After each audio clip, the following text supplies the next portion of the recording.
There have been many discoveries over the years that offer us an alternative view into the past, and that is very much the case with the Kensington Runestone, an object that, if authentic, suggests that European explorers reached the heartlands of the modern-day United States long before history tells us they did.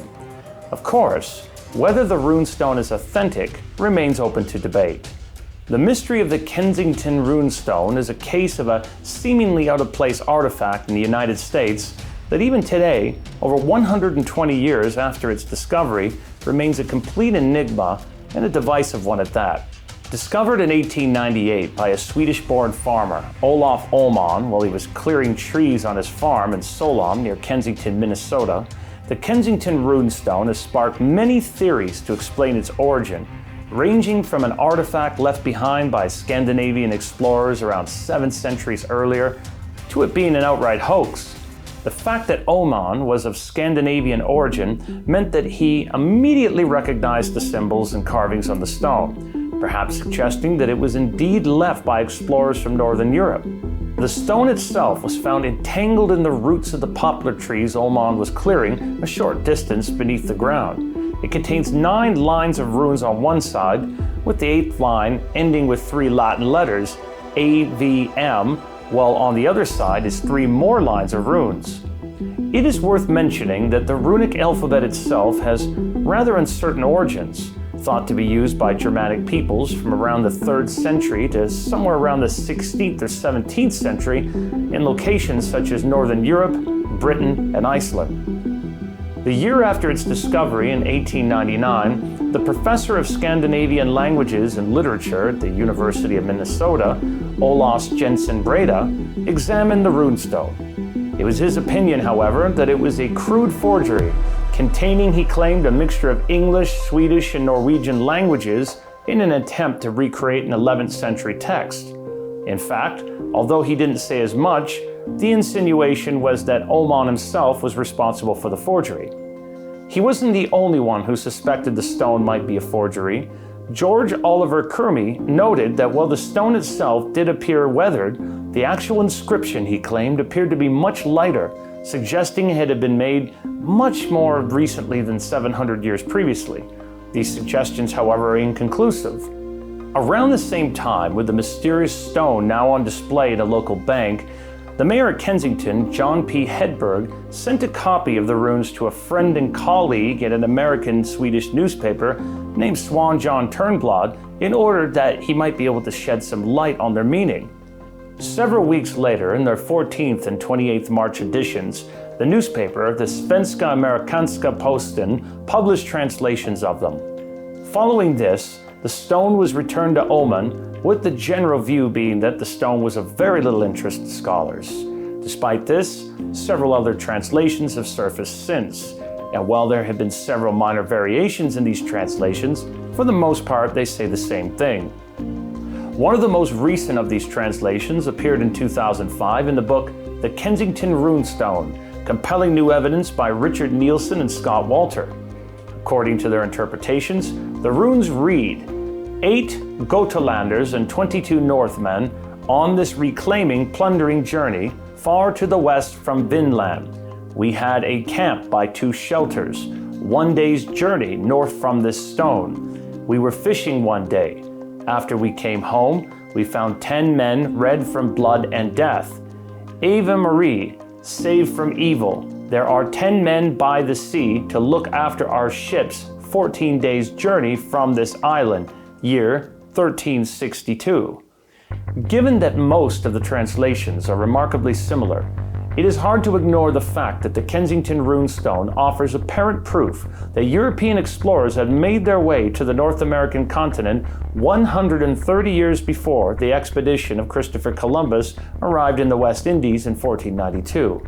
And what's more, not only had they ventured deep into the American heartland, but they had also seemingly come up against some kind of resistance that resulted in the death of 10 of their men. Whether the stone was a genuine item or not continued to be debated. Ullman, however, used it as a mere stepping stone on his land until, in 1907, a historian, Hjalmar Holland, borrowed it from the farmer, eventually looking to sell it to the Minnesota Historical Society 3 years later. Ullman, though, as the rightful owner of the stone, refused Holland permission to sell it and instead gave the stone to be looked after by the Alexandria Chamber of Commerce. For decades later, in 1951, a consortium of 10 businessmen purchased the runestone. Many other investigations into the stone's origin and potential authenticity had been carried out during the time the stone was in the possession of the Alexandria Chamber of Commerce, one of which was carried out by geologist Newton Horay Winchell on behalf of the previously mentioned Minnesota Historical Society. He would spend considerable time interviewing many local residents of Kensington, as well as investigating the location where the stone was first discovered. Part of these investigations involved several linguistic experts, almost all of whom suspected that the language was more in tune with 19th century texts as opposed to the 1300s. Winchell and Holland, however, remained convinced that the Kensington Runestone was a genuine 14th century artifact and continued to study it, consulting numerous experts as they did, including getting the opinions of several runologists in Europe. However, much to their dismay, all dismissed the stone as likely fraudulent. Undeterred, Holland began examining the historical records in order to find corroborative evidence of not only the authenticity of the stone, but of the apparent expedition of the Northmen and Goths.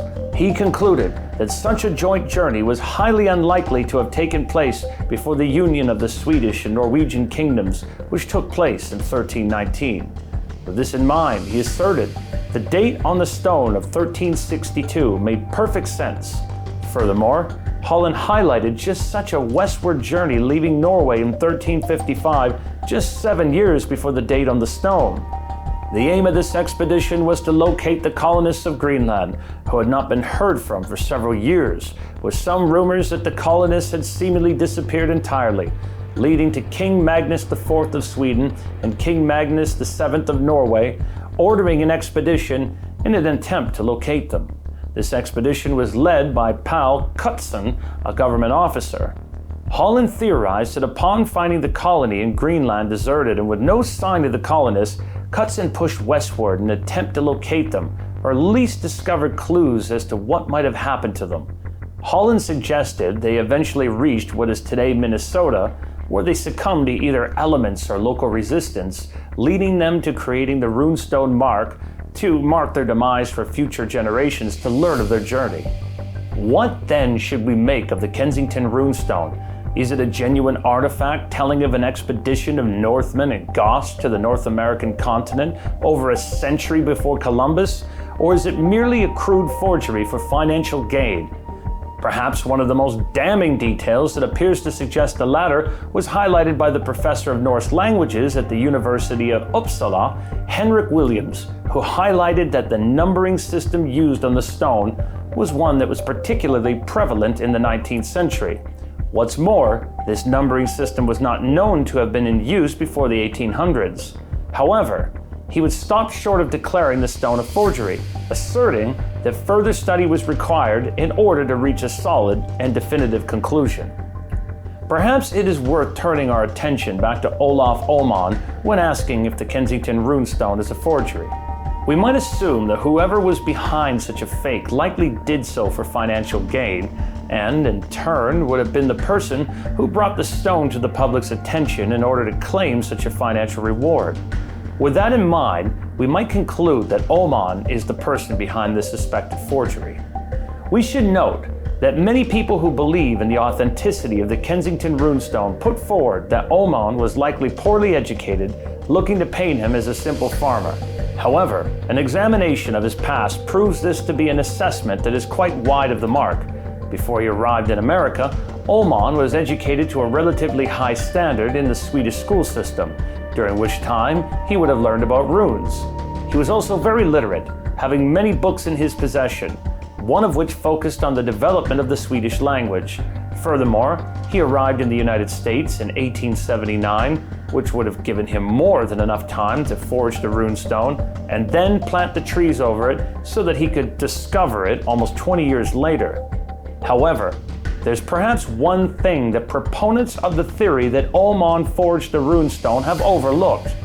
He didn't purchase the farm where he made the discovery until 11 years after arriving in America in 1890, which simply would not have been enough time for the trees to grow to the point they would have needed clearing. Further, in his favor is that Ullmann made no effort whatsoever to profit from his discovery. In fact, we might recall that he blocked a potential sale of the stone in the early 1900s, which are certainly not the actions of a man looking to profit financially. If the Kensington Runestone is a forgery, then who might be responsible? And why did they not look to profit from it themselves?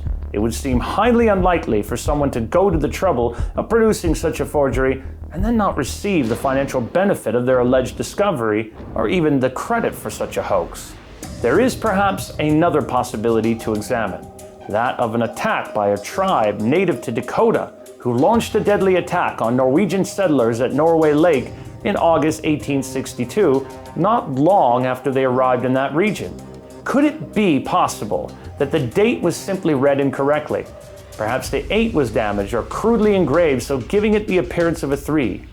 If this is the case, although the stone would appear to be genuine, it would also appear to have been a little over 3 decades old when Ullmann discovered it. It would also explain why the runes were of a lighter color than the actual stone itself. Furthermore, this date would have provided more than enough time for the trees that Ullmann had to cut back to develop. While this last possibility is perhaps the most likely, the Kensington Runestone remains a hotly debated artifact, even today over a century after its discovery, as does whether explorers and settlers from Europe made it to the North American continent, long before mainstream history tells us they did.